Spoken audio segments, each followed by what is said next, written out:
Assalamualaikum warahmatullahi. Alhamdulillah, berjumpa lagi kita pada perkongsian siri ke-97 Goal Forever.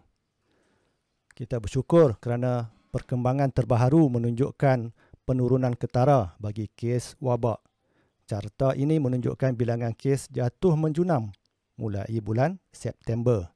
Namun, seperkara yang luar biasa menarik adalah bila kita lihat negara India. Mulai Julai, ditunjukkan dengan garis kuning, bilangan kita naik. Tapi India telah turun rendah dan kekal rendah sejak itu hinggalah hari ini. Telah 6 bulan India rendah dan mungkin kekal begini memasuki 2022, beberapa hari lagi. Ini bermakna kita, Malaysia, berada 6 bulan sekurang-kurangnya di belakang India. Kerana ketika ini Malaysia masih tunjukkan bilangan kes yang tinggi berbanding India dan perlukan tempoh lagi jika ingin menyamai India. Sebagai seorang penyelidik, trend ini menimbulkan beberapa persoalan. Persoalannya, kenapa? Apa yang mereka buat yang kita tak buat? Maknanya mereka buat ada hasil, tapi kita tak buat. Atau apa yang mereka tak buat, tapi kita buat, iaitu kita buat tapi tiada hasilnya. Justru kita berada 6 bulan di belakang India. Seharusnya KKM buat lawatan ke atau buat secara maya ke, belajar dari India dan negara-negara lain, termasuklah Indonesia, Filipina yang jauh lebih berjaya. Tak perlulah sombong. Nak belajar tak boleh sombong. Begitu juga Singapura, perlu belajar daripada negara-negara tersebut. Ini video bertajuk Singapura Gagal 3 bulan lepas yang saya upload ke Odyssey. Justru walaupun kita pakar dalam sesuatu bidang, kita masih boleh belajar daripada orang lain maupun daripada pelajar-pelajar kita. Ini pendekatan saya mengajar mahasiswa-mahasiswa USM.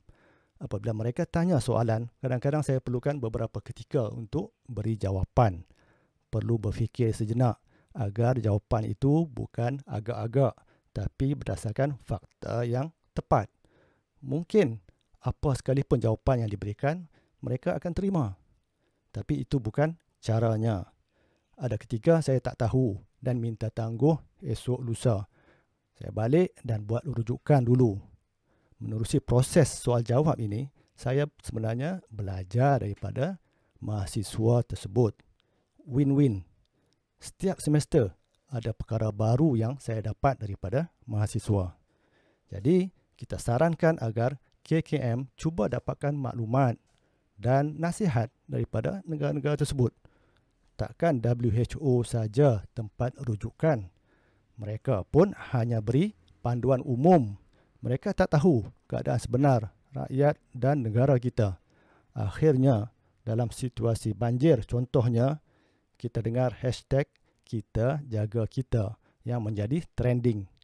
Mereka, syarikat-syarikat ubat, hanya berminat dengan duit kita, bukan kesihatan kita. Jika berlaku kesan sampingan, mereka tak nak bertanggungjawab pun.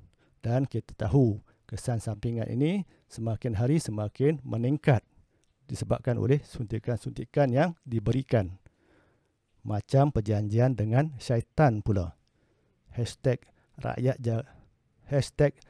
jaga rakyat juga timbul apabila orang politik sibuk berpolitik 24 jam. Gamaknya, lepas penat berpolitik, mereka buat apa? Mereka bercuti luar negara. Varian baru yang dikatakan boleh gegar dunia hanya beri gejala ringan berdasarkan data KKM sendiri. Khususnya di sebelah utara ini, Pulau Pinang, Kedah, Perlis, dah masuk musim panas yang baru bermula. Tentu akan ada mereka yang sakit tekak sedikit, batuk sedikit dan sebagainya. Gejala ringan, justru kenapa nak besarkan perkara-perkara yang kecil ini dan tak nampak kejayaan besar di India dan negara-negara jiran kita yang lain. Wallahu alam. Sekadar itu perkongsian kali ini. Assalamualaikum warahmatullahi